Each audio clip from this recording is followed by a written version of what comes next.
جو لوگوں سے ناپ کر لیتے ہیں تو پورا پورا لیتے ہیں، اور جب ناپ کر دیتے ہیں یا انہیں وزن کر کے دیتے ہیں تو کمی کرتے ہیں۔ سامعین، آج ہماری سورہ المطففین کی آیت مبارکہ نمبر 3 تک کی تلاوت و ترجمہ کا شرف نصیب ہوا۔ سامعین، یہ سورہ مبارکہ سورہ مطففین یہ مکی سورہ مبارکہ ہے، اور مصحف شریف کے اعتبار سے اس کا جو نمبر ہے وہ 83 ہے، 83، اور نزول کے اعتبار سے جو اس کا نمبر ہے وہ 86 ہے، 86۔ اب اس کا جو نام مبارک ہے وہ بھی اس کی پہلی آیہ مبارکہ کے جو الفاظ اللہ نے استعمال فرمائے ہیں اسی سے اس سورہ کا نام جو ہے مطففین رکھا گیا ہے۔ اب اس کے اندر ایک بہت بڑی ہماری جو معاشرتی برائی ہے اس کو اللہ تعالیٰ نے بیان کیا ہے،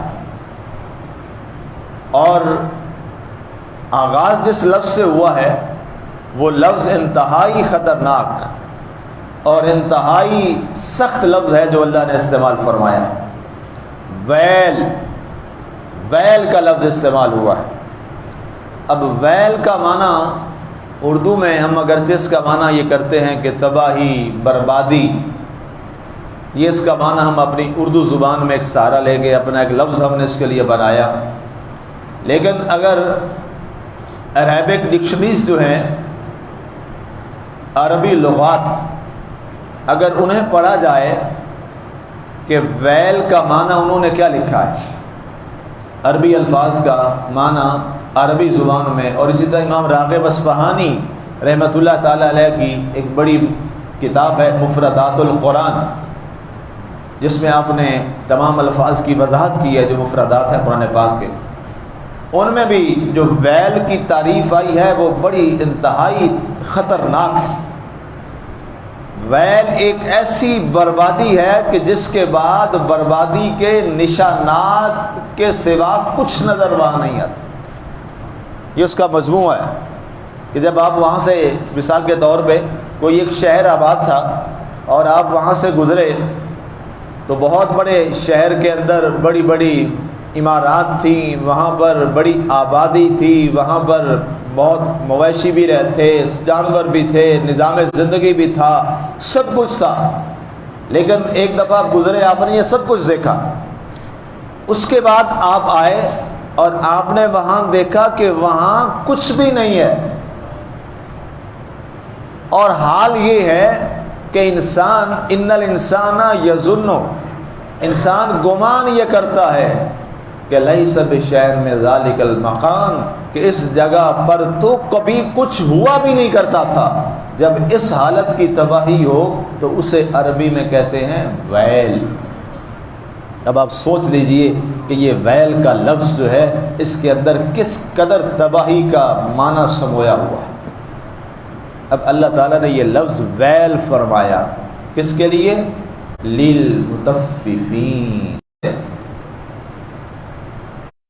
اب یہ بڑا عمومی لفظ ہے، جنرل ہے، سب کے لیے ہے، جو بھی مسلمان، ظاہر ہے یہ قرآن پاک جو ہے بنیادی طور پر یہ کتاب خاص کیا گیا تو مطلب کیا ہوا؟ بالعموم سب کے لیے، اور خاص طور پر مومنوں کے لیے جو ہے اور متقین کے لیے جو ہے یہ کتاب ہدایت ہے۔ تو اس کا جو پہلا مخاطب ہے جس سے براہ راست خطاب ہوتا ہے قرآن میں، وہ کون ہے؟ وہ اہل ایمان ہے۔ یہ بات یاد رہے، وہ اہل ایمان ہے۔ اب اس آیت کے مخاطب بھی کون ہے؟ کلمہ گو مسلمان ہیں۔ ویل للمطففین، اے مسلمانوں، جب تم ناپ تول میں کمی کرتے ہو اور ناپ تول میں ڈنڈی مارتے ہو تو یاد رکھنا ویل، تباہی، بربادی، رسوائی تمہارے لیے ہے، اور تم سمجھ تو یہ رہے ہو کہ شاید ہم نے ناپ تول میں کمی کر کے ہم نے اپنے لیے بڑا پروفٹ کما لیا اور اپنے لیے بہت کچھ جمع کر لیا۔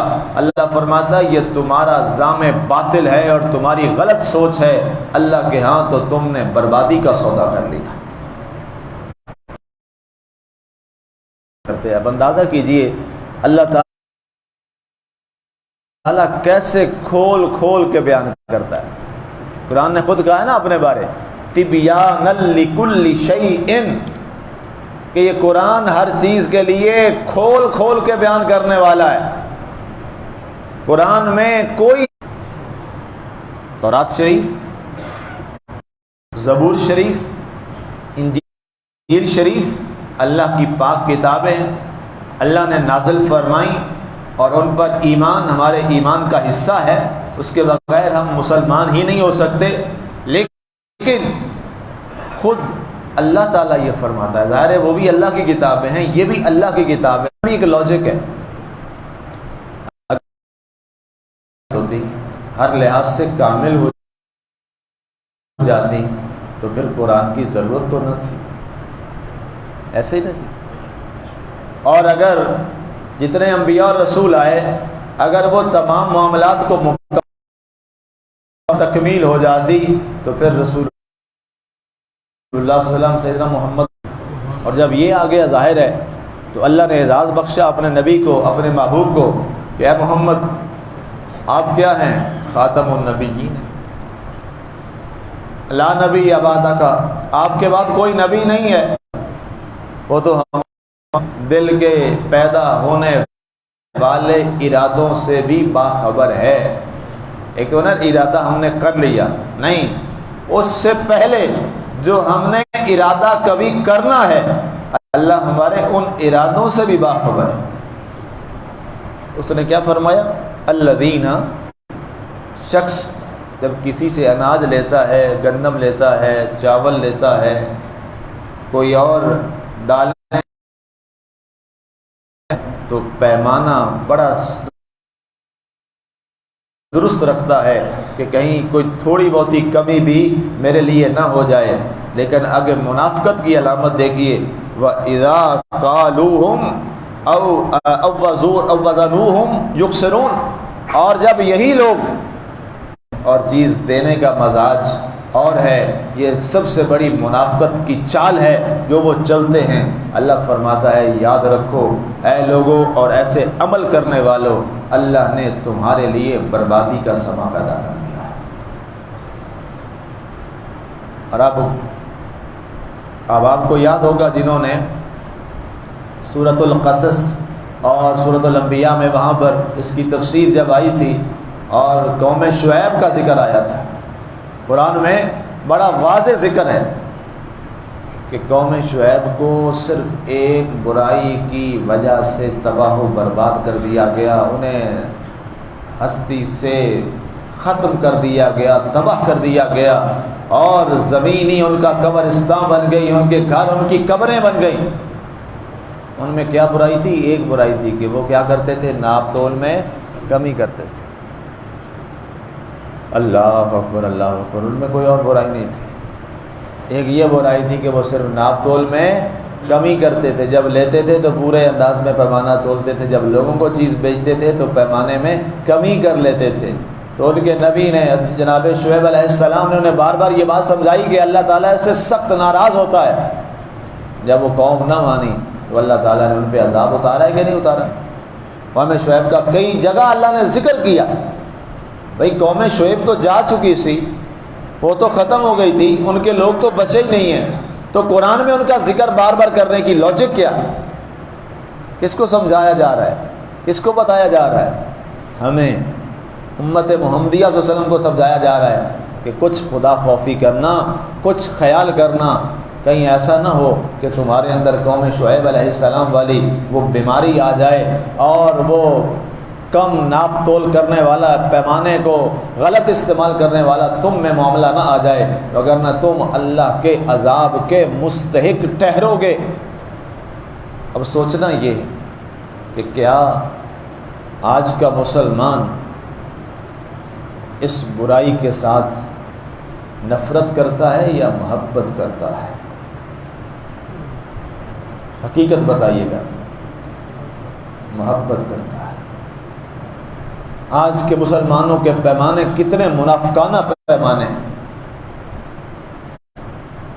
ہر جگہ پر، جس جگہ آپ چلے جائیں، وہاں ڈنڈی ماری جاتی ہے اور دانستہ ماری جاتی ہے اور لوگوں کی آنکھوں میں دھول جھونکی جاتی ہے۔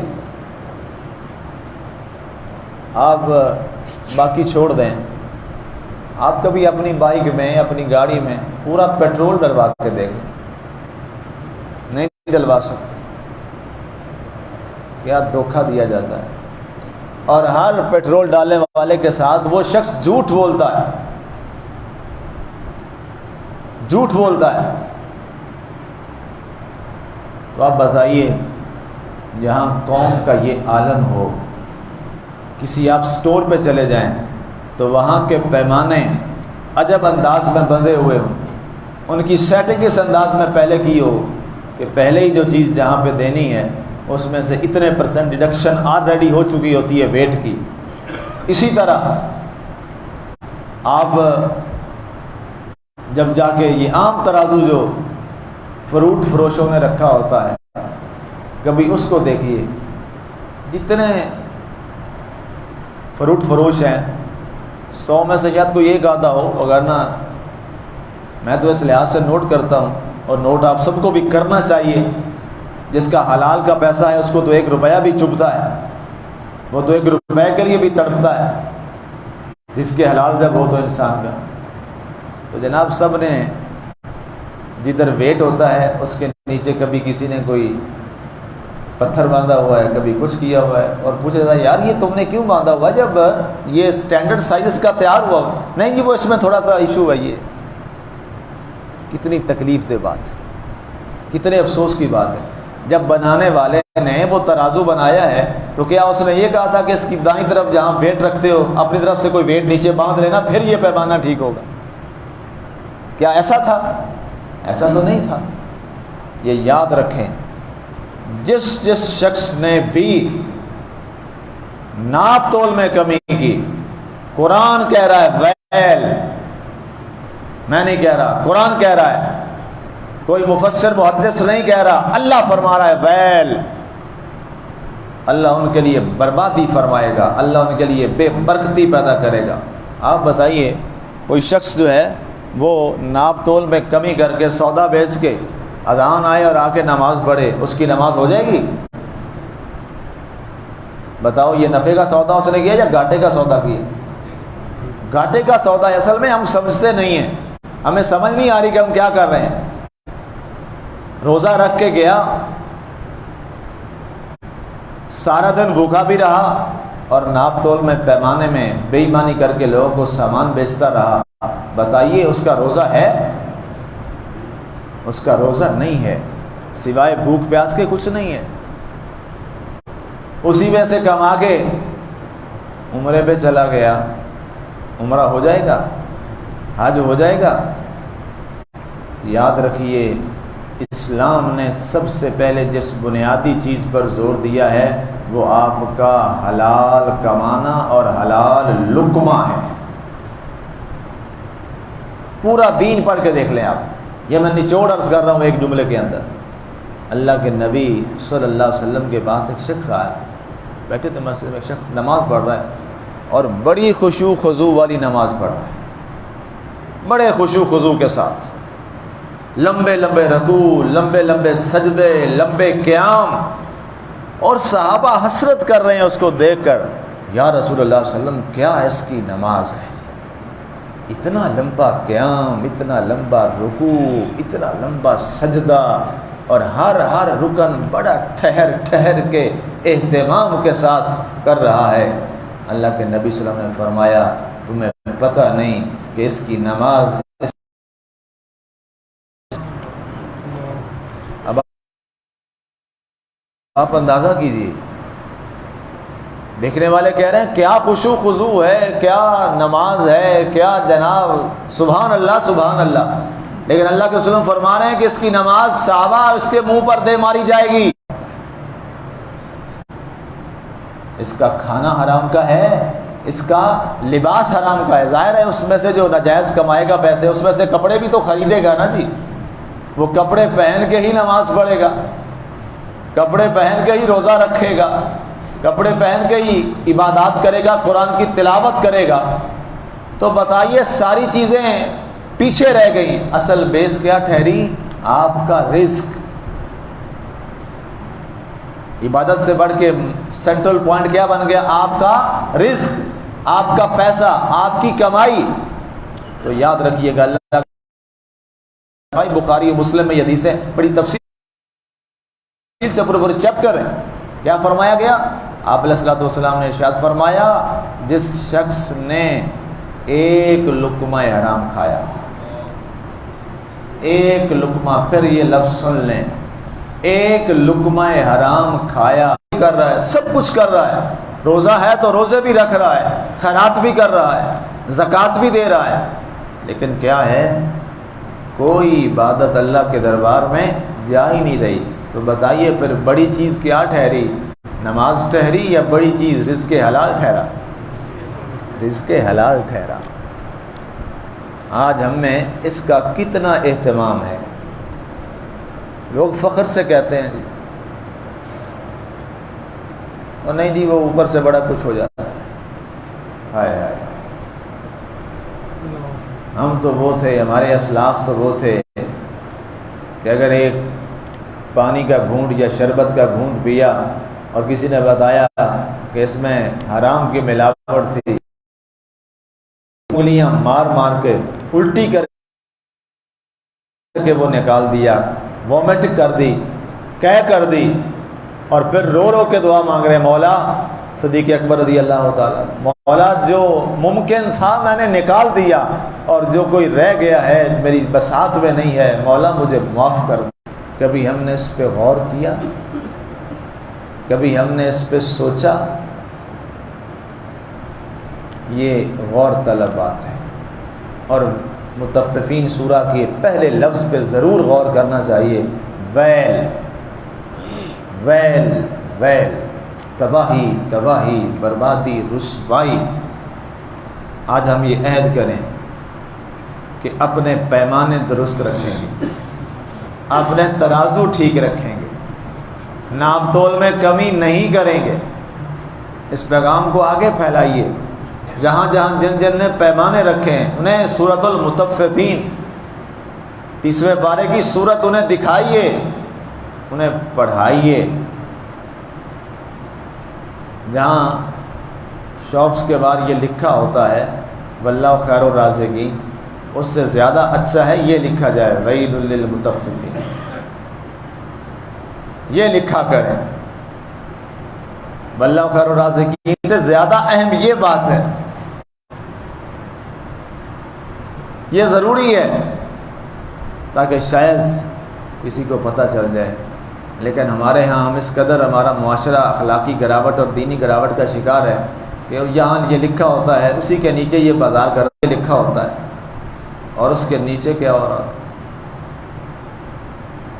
اور اکثر ہم نے دیکھا ہے، آپ نے بھی غور کیا ہوگا، دودھ دہی والی دکان کے اوپر لکھا ہوتا ہے من غش فلیس منا، جس نے ملاوٹ کی وہ ہم میں سے نہیں ہے. ایسا ہی ہے. یہ سوالات بھی بہرحال ہمارے سامنے رہنے چاہیے، اور اس پہ بھی ہمیں غور کرنا چاہیے کہ ہم کس کے ساتھ کھلواڑ کر رہے ہیں. اللہ اور اس کے رسول کے ساتھ نہیں، ہم اپنے آپ کو دھوکے میں ڈال رہے ہیں. اللہ ہمارے پیمانوں کو سیدھا کرے، اللہ ہمارے ترازوؤں کو سیدھا کرے، اور اللہ تعالی ہمیں رزق حلال نصیب فرمائے، اور لقمہ حرام سے ہمیں